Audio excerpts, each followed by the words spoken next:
Siya na to si Henry ay Mayora Naik TV.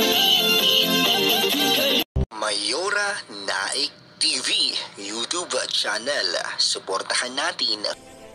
Kalingap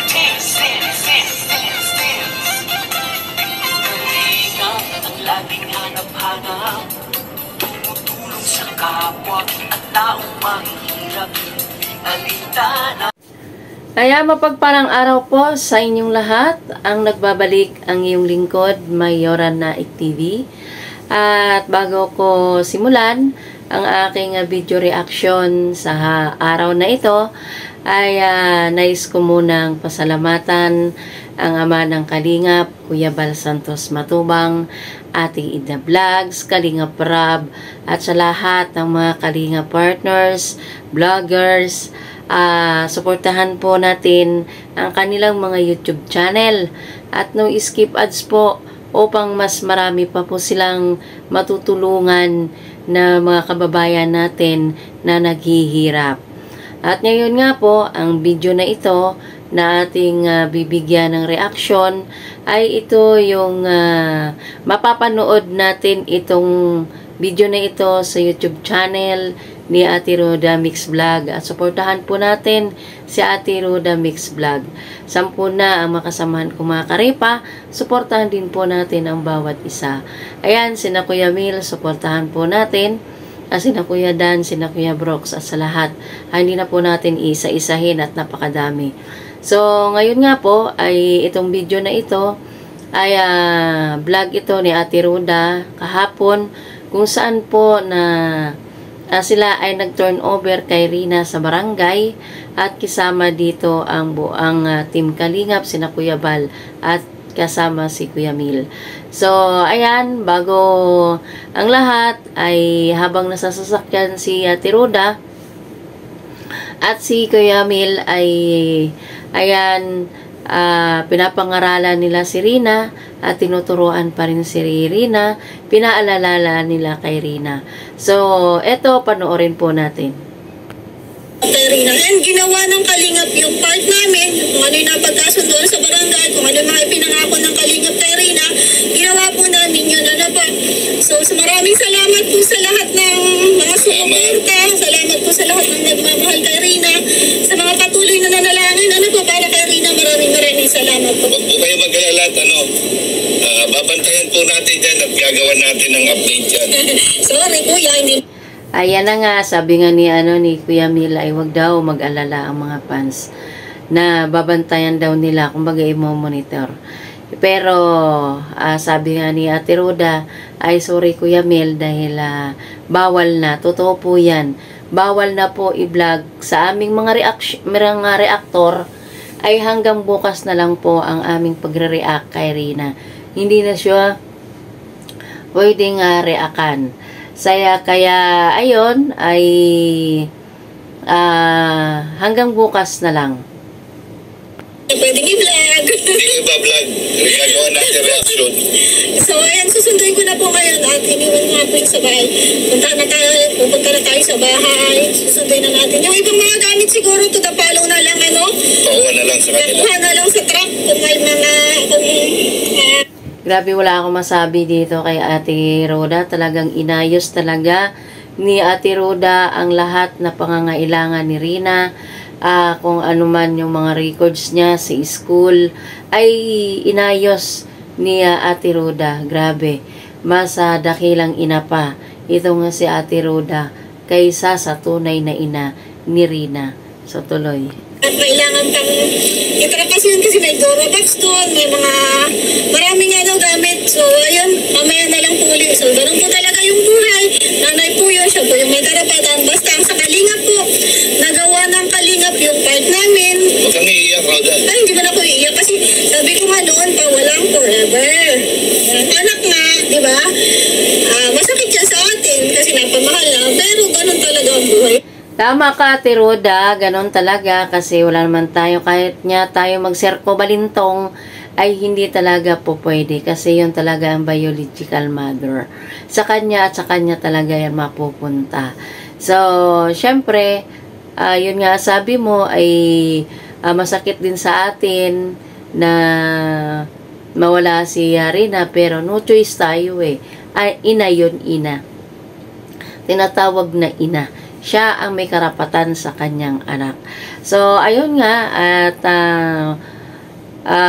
wala naman tayong masabi doon kasi nga ina yun eh. Pamilya ni Rina yun. So, ayan, ating tuloy. Walang forever. Sabi ko nga sa live ko, di ba? Pagdasal na lang po natin na mas lalo pang mapaayos si Rina. Huwag po natin huwag tayo magalit sa magulang, karapatan po ng magulang. Yes, karapatan po nila yun. Karapatan ng nanay. So, ayan. Maraming salamat po. Ayan, nandito na ako sa bahay. Susundin ko na po. Wait lang, Kuya May. Rina, so ito po yung huling araw na makikita nyo si Rina dito sa bahay. Malungkot. Bakas man sa mukha ni Rina na sabi ni Ate Roda nga ay last na masilayan o masulyapan si Rina sa kanyang vlog. Bakas din sa mukha ni Rina na medyo malungkot din siya. Dahil ito na yung huli na nilang pagsasama ni Ate Roda. Ayan, mapapansin natin at nakikita natin dito sa video na ito na malungkot din si Rina. Pero ganun po talaga. So, ito na yung last day mo dito. Doon ka na kay mama mo sa Batubalani. Doon ka natitira. So, mahalin mo si mama mo. Kasi yun ang mama mo talagang totoo. May naitulong man kami sa'yo. So, para naman yun sa kinabukasan mo. Tulad ng sinasabi ko sa'yo, lahat ng mga sinasabi ko ay para sa... Yes. So, tatandaan mo lang mga laging pangaral ni mama, no? So, magpapakabait ka doon, guys. So, ito na po yung last. Kukunin na po natin yung mga gamit ni Rina. Ayan, siya po. Ihatid na po natin doon sa barangay. Doon po kasi ang turnover ni Rina. So, tara. Kunin natin yung mga gamit mo. Yung ibang gamit po, to the palo na lang kasi hindi po natin madadala lahat. Ayan, ihatid na po natin. Ang chinelis mo ito. Yan, kunti lang yung damit at hindi pa natin makarga lahat. Yan na lang. Ibang dalawa ka na isang chinelas.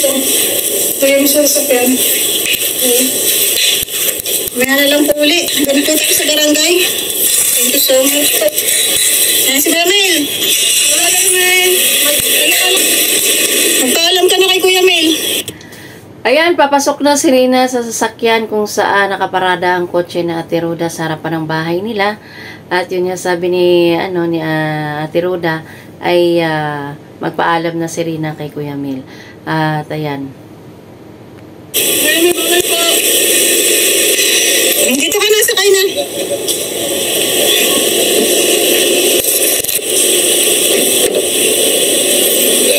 Kumusta Rina? Napakabait ka. Basta, lagi mo lang maalala si Mama Roda mo, ha? Si Papa Bal, si Kuya Rab, tapos siyempre si Kuya Taba. Ha? Okay lang po. Sige, ha? Kaya po mga Rina. Ayan lang po si Rina. Grabe. So, ito po yung huling video natin kay Rina. Ito po yung last vlog na makikita nyo siya kasama namin ni ano na po ito? Sana po Last vlog na so alamin na po natin itong last vlog na ito kasi hindi na po ito mauulit. bawal na siyang i-vlog ng kalinga. Sa i-vlog ng kalinga. Tama yun, bawal na talaga. Kahit kami ay pinagsabihan na rin kami na wag na kaming mag-reaction kay Rina. So, ayun, at kailangan natin sundin yun na hindi rin tayo mag-reaction to the palo, the pounder. Kasi si Kuya Bal na ang nagsabi na wag na kaming mag-reaction pag si Rina ay umalis na sa Team Kalingap. So, kailangan nating sundin yun. Kung siguro makikita ninyo sa mga fans ni Rina, makikita ninyo si Rina sa ibang nagbablog na sa kanya. So, nasa inyo na rin yun. Sana Ito ka rin na, sa gitna. maging maayos siya pagdasal natin, maging masaya siya. Basta lagi tinuturo ni Mama, mag-pray sa gabi bago matulog. Pagkakain, mag-pray. Ha? sa sinasabi ng matatanda, ha? Okay. And, pag may gusto ka, sabihin mo, ha? Sabihin mo. Pag may gusto kang gawin, pag may gusto kang kainin, sabihin mo lang kay mama mo. Kasi, Mabait naman si mama mo, bibigyan niya lahat ng gusto mo. yun naman ang mag-aalaga na sa'yo, ha? Napakabait ka doon, ha? Yan, paalam ka na dito sa mga ano natin. Yan. Happy ka ba? Happy po. Happy, very good. So, ayun po mga kalingap yan na nakakalungkot na isipin pero ito po ang tadhana talaga. Wala forever. Forever. So, ang importante, ipagdasal na lang natin na sana mas lalo siyang maging masaya at maging maayos sa pangangalaga ng kanyang ina at kung sino man po yung susuporta sa kanila. So, sa part ng Kalingap, pinuulit ko to. Yan, nagampanan namin lahat ng dapat. Yan, nakita nyo naman ang improvement. So, sana maging masaya na lang po tayo lahat.